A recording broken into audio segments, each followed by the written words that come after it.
North Carolina, southwestern Lake County in central North Carolina, southwestern Johnston County in central North Carolina, until 6:30 p.m. At 5:44 p.m., a severe thunderstorm was located over Fuquay, Varina, or 12 miles south of Cary, moving southeast at 35 miles per hour. Hazard, 60 miles per hour wind gusts and quarter-size hail.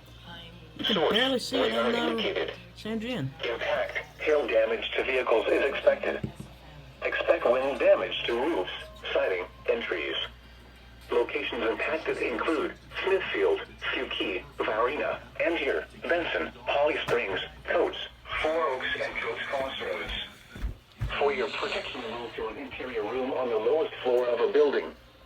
Straight line winds can blow down trees, power lines, and damage mobile homes and other buildings.